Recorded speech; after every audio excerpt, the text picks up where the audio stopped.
Outside the Proud Mary restaurant Wednesday morning, workers and owner Frank Tatum stand humbled by what fast-moving flames did to the building overnight. I'm out of a job now. It started just before 3 o'clock this morning and took firefighters hours to snuff out. Stubborn is how they describe the blaze that ate away at the popular eatery in the Fort Washington Marina. Flames were trapped between the ceilings and high-peaked roof, forcing firefighters to use chainsaws to cut out holes to attack from above. Tatum, who's owned this establishment for the past 8 years, says his business is insured, but he worries for the dozens of people he was able to employ. We hire a lot of kids in the area, and they depend on working here, and now we don't. Words can't describe how I feel right now, because I'm not normally an emotional person. Built more than a dozen years ago, this building was not required to have a sprinkler system. But ironically, the 1,000 square foot expansion that was already underway included plans to have them put in. And as far as Frank Tatum's next plans, he says he's still trying to figure that out. I have no idea yet. Try to get through the rest of the day. That's what I'm going to try and do. In Fort Washington, Sarah Lee, ABC 7 News.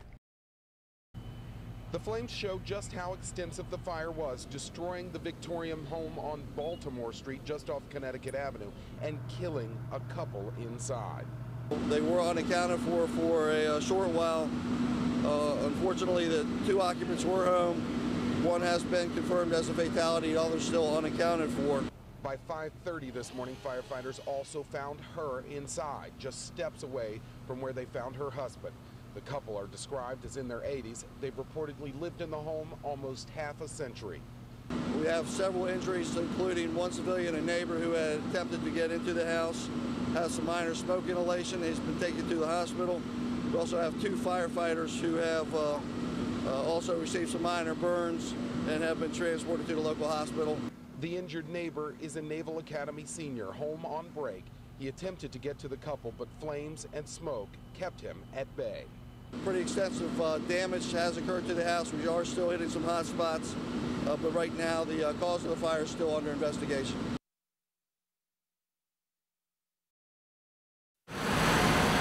It happened around 1 o'clock this morning while most of the people who live in the 10-story Harvard Towers, a district-owned building for senior and disabled citizens, were fast asleep.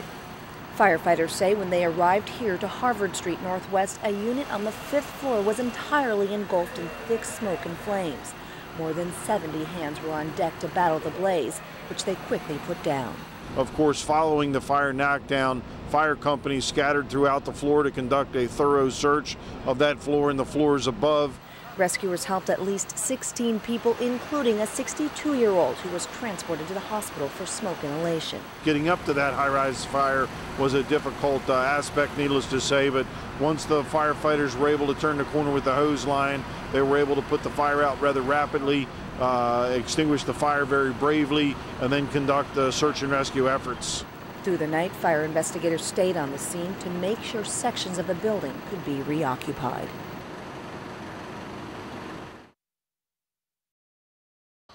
A fiery crash on the inner loop of the Beltway takes even first responders by surprise.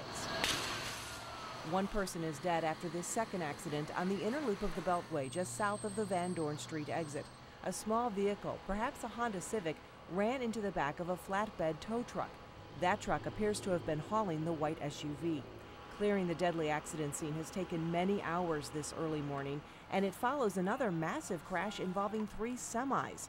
On that first accident scene, tractor-trailer trucks just north of Van Dorn collided. Virginia State Police report there are injuries, but they don't yet know the extent of them. At least one of the truck drivers was trapped in the cab of his rig. Saving that driver and clearing the wreckage closed the Beltway around midnight.